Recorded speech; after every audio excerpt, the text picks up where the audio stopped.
Welcome back to Streamline Entertainment. It's Marvin speaking. We're going to get straight into a video by Mariana, and she confirms Jay Slater Energy Festival CCTV footage is not reliable nor a credible source.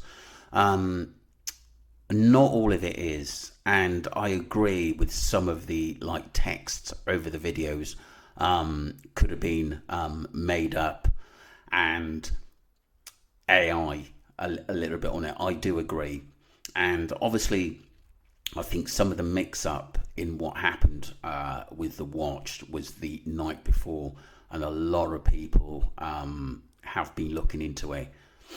I know basically 1111 crime has got that, and apparently a lot of people saying that basically she's more or less worked this out, which is absolutely fabulous. Let's get straight into this. Hey TikTokers, I hope you're well and I hope you've had a wonderful Monday.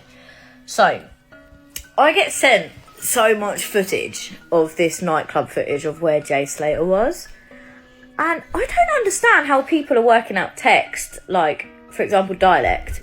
I don't get how people are putting subtitles. I don't know how people are working out what these people are saying. And I don't understand how people are working out who these people are that are highly pixelated on these. I completely understand because some of it doesn't make sense. Some of it you can hear vaguely, but some of it is just, I think, AI manipulated to make us think there's a conversation going on to sell a narrative. This is what I think. I think some people just got on the bandwagon and thought, I'm just going to put this out there and being silly. These crappy cameras. I can't work.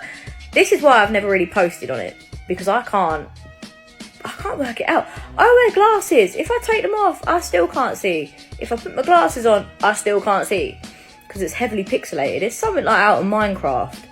But this is why I haven't really posted on it, because you can't work out heads or tails on it.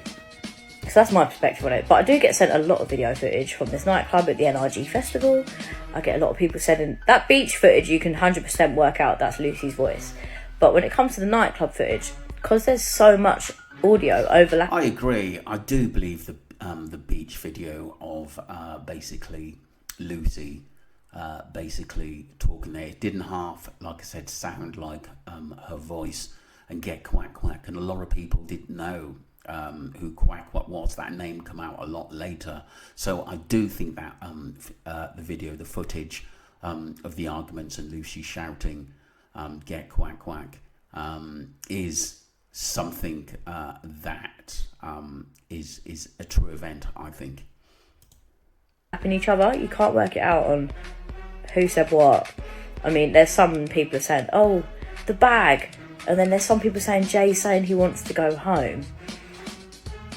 I can't confirm that, so I'm not going to post on it, but I do get sent this quite a lot, so I don't know, you guys. We mustn't forget that Lucy said that she left, was going home to have an early night, but I believe she was outside the club when it was all kicking off. And I do believe, secondly, that Brad was about to. I think they left because they knew something was going to go down, and Lucy or Brad couldn't control that situation, especially if a watch was stolen. What do you think? Can you work it out? I can't. I must be deaf if people can work out what people are saying and who the people are, what the you can't pinpoint who is saying what either, because the voice, the audio doesn't correlate or align with the person in the audio because it's heavily pixelated. Yeah, I totally agree. We can't always depend on what people actually put up, and it's really looked into by professionals, I'd say, because I think there's a lot of AI stuff that have come out sort of months after the Jay Slater case, which have been manipulated. Let me know what you think, people. There's a couple of videos I was looking back at, just in case I missed something over the case. And I'm just going to go back to a Haley Comet video about new groundbreaking phone info in the Jay Slater case, because I do think the phone is kind of crucial. We believe it was found. There were some articles say that the police basically did find the phone, but didn't really want to give any more information about it, which was quite odd. Let's get straight into this. Make this quick video. Now, I personally believe, like 99% of me believes, that they've already found and recovered Jay's mobile phone. Now, we had that person who posted quite a while ago saying, look, I'm in Spain, Jay's phone's been found. It was so smashed that it was hard for them to get anything off of, and even the charging port was all bent.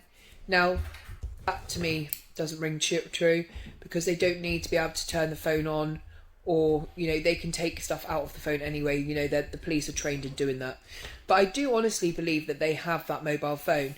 Now, this new kind of revelation that came out, I think it was yesterday, that one of the journalists over there had actually spoke to the police as they'd came out from doing that forensic exam. Or we call it a forensic exam. Let's face it, they put on booties and went into the house to try and make it look like they were doing something. He spoke to them as they came out, and they gave him a tidbit of information that is really relevant. So they told him wherever the phone last pinged, it looked like it had been thrown into that location. So let's look at exactly what he said. So look, I just want to pause that, people, because I heard that too in a couple of articles and other YouTubers discussing that as well. The journalist covering Jay's case in Tenerife, who has spoken to Spanish police and sleuths on the ground investigating his disappearance, has now highlighted a new theory that could explain why the teenager's phone pinged in a dangerous mountainous area. After having a conversation with ex-British Army officer, reporter Nick Pisa believes Jay's phone may have been thrown. Pisa said the mobile's GPS location could only be possible if the phone was thrown into the terrain. He told GB News, "We're not obviously being kept up to speed, but the former officer did tell me he thought where the ping came from was rather surprising because it was really steep to get to, and it was covered in undergrowth and cacti." Now, if you put two and two together, if the phone was thrown to that location, it's still going to be there, i.e. it would have been recovered. And also, let's remember where the phone was supposed to have last pinged, near to that palm tree, which was only about 20 foot, for instance, off of the path, the main road. Then that would be that somebody in a car has stopped at that location and just tossed the phone. Now, I agree. Or they may have quickly run in just off the path to chuck it, like someone was, like going off that way to track. And yeah, it was out of desperation as well, because I believe they were thinking that phone could be traced in numerous sorts by police. to me, this makes so much more sense, and it would prove that Jay was never particularly far deep into that mountainous area. And though they may have been looking out there for further information, clothing, etc., I very much doubt they're ever going to find Jay in those mountains. It also does give some hope into the investigation, because we know the Civil Guard do keep a lot of stuff under judicial secrecy. So until they've completed an investigation, you won't know what they have. And I would expect if they now know the phone was tossed off the side of the road, they are looking into who could have tossed it. And let's remember, a lot of that massacre area is covered. I just want to make a point. Yes, by CCTV, she was just about to say. But my problem with that is what happened to that CCTV in that area. It was obviously pulled, something to do with Roman. We've heard time and time again. I mean, this is what makes this case so sketchy. But I think the phone was crucial to this case. Everyone thinks that maybe Ayup had it or Brad had it, and that was controlling the narrative on that phone. You know, because Jay's phone was actually, somewhere off the Masker Road. Basically, it doesn't mean that he was actually there. Do you know what I mean? So, it is a big point that if someone's got your phone and you're not alive, they can still and they know your password and stuff. They can still control a lot of what goes on is though you're there. What was weird with the watch theory, him, technically Facebook and his friends, or put on a Facebook page, look what I took, which was kind of off key. Even some of his friends and messages said that was weird, So they obviously knew that there was something wrong. By that webcam. So who knows what will come out in the future. We also saw on the massacre footage, do you remember the two men that kept pulling up in that white car and getting out and going slightly over into that mountainous area before returning to the car. After it got so big, were they trying to go back and find that phone before anyone else could, knowing they'd thrown it there? Personally, I don't think there's going to be too much found on that phone, because I think whatever happened to Jay that night, Jay wasn't privy to what was going to happen, and I think it's other people's phones that need to be looked at.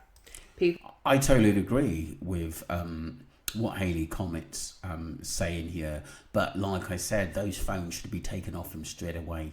We wouldn't be here now talking about this case. We would have had convictions and people ready to go to prison. This is what I think at the end of the day. Those phones were crucial. They really, really were. And I'm sure the British police know that as well.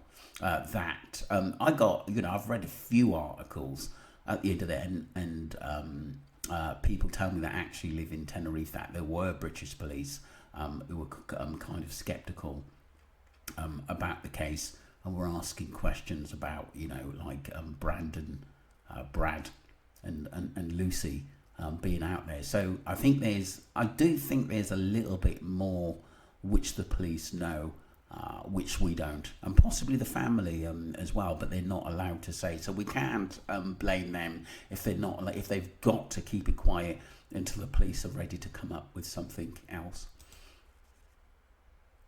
People like Lucy and Brandon, they need to have their phones checked. I can't remember any other case that I've looked into, that I've worked on, I've kind of taken any kind of mere look at, where people, the main players in the case, the men at the Airbnb, the friends who were last with Jay, Jay's mum who's had these threats on her phone, have not had their phones taken away from them throughout this entire investigation to be forensically examined. That's something that really worries me. But we do know that whatever is being deleted can be recovered at a later date by police.